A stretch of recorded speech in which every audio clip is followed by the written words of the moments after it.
guys, Comic Boom here to talk about Wonder Woman issue 36, part 4 of the Children of the Gods story.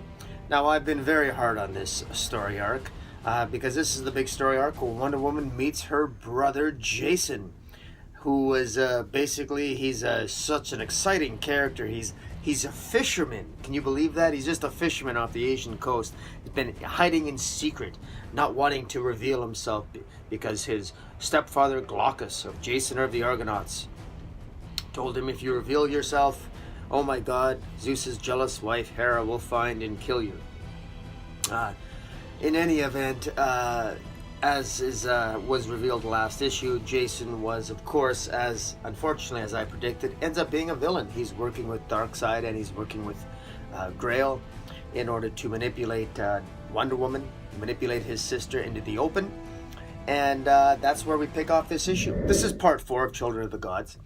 Jason is a major disappointment. He is a villain. He's clearly been manipulated by Grail and by Darkseid into believing that,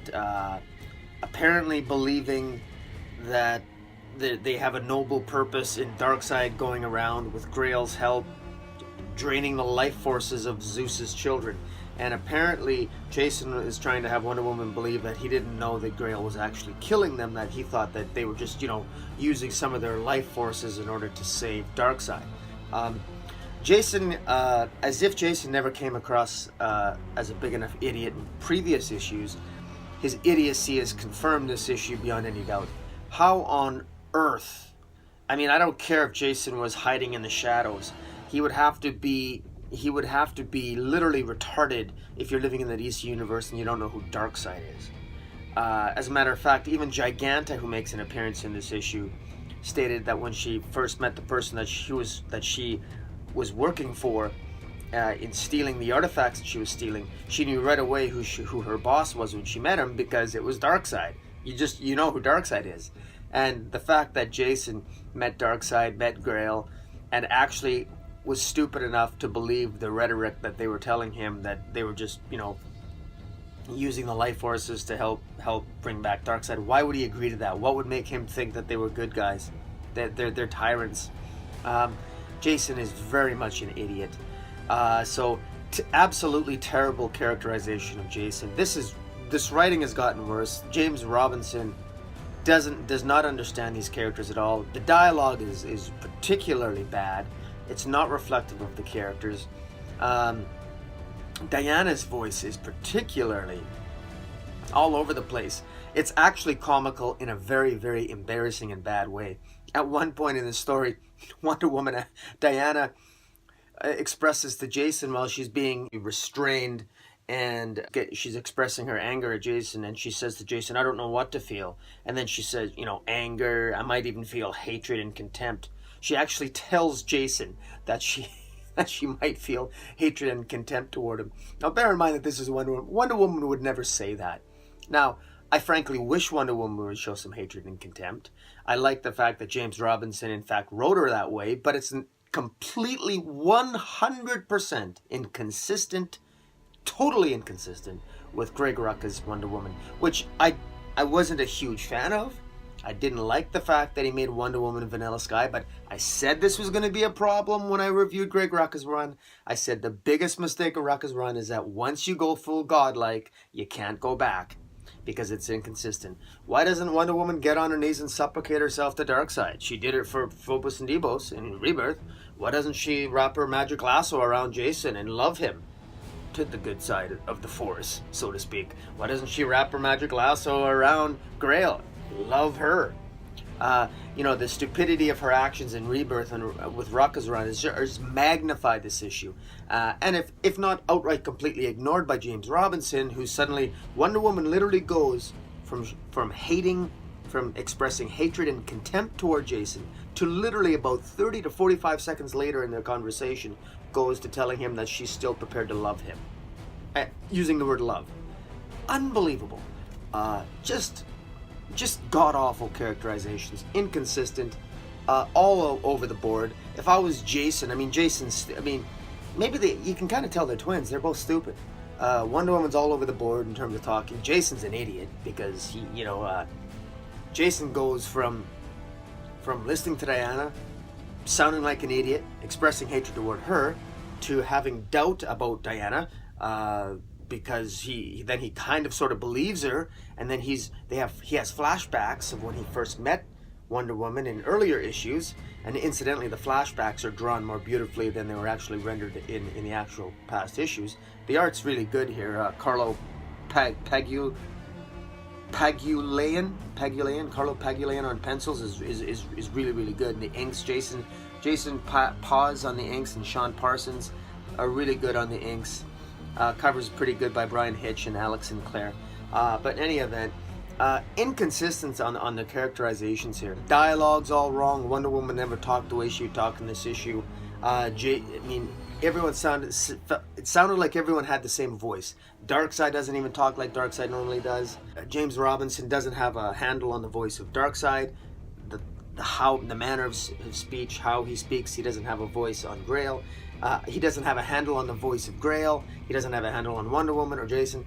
This is just all around. He's missing the beats, and I'm just not feeling it. There was 4 wasted pages on a scene with Giganta. Giganta just revealed to Steve Trevor that she knows that one of the things that she knows, she's trying to negotiate an earlier prison release. They nonsensically have Amanda Waller there from Suicide Squad. I don't know why. Who cares about Amanda Waller? She has no meaningful role. It seemed to be a waste of 4 pages. Giganta says she knows what other artifacts that Darkseid is looking for, so they might have a clue as to where Darkseid's going to go next. The other thing that doesn't make sense, at the end, Darkseid is also portrayed like an idiot. Darkseid revealed that he wants to drain Wonder Woman's life force, and that he didn't want to kill her. He just wants to constantly utilize her life force. Well, why did he have to deceive Jason? Why did he have to manipulate Jason? Why not drain Jason's life force and also drain Wonder Woman's? Why manipulate Jason? Is it, again, totally, none of that's explained, totally useless. This seems so contrived, this storyline. Nothing is making sense. Well, let's put it this way. They're sort of making sense, but in a badly written story kind of way. And there's just nothing really exciting about this storyline at all. The art's beautiful in this issue. By far the best the artistry so far is fantastic. It's beautiful to read, especially digitally, the way it transitions from scene to scene on the digital screen. It's fantastic. But really inconsistent, very, very disappointing. And then even more nonsensically, Zeus shows up at the end. The estate lawyer for the estate of Hercules ends up being Zeus. And Zeus, in typical asshole fashion, seemed to stand idly by, has completely inexcusably, he's sat back watching his children die. He admitted he knows what's happening, but he's only now decided to step forward just because.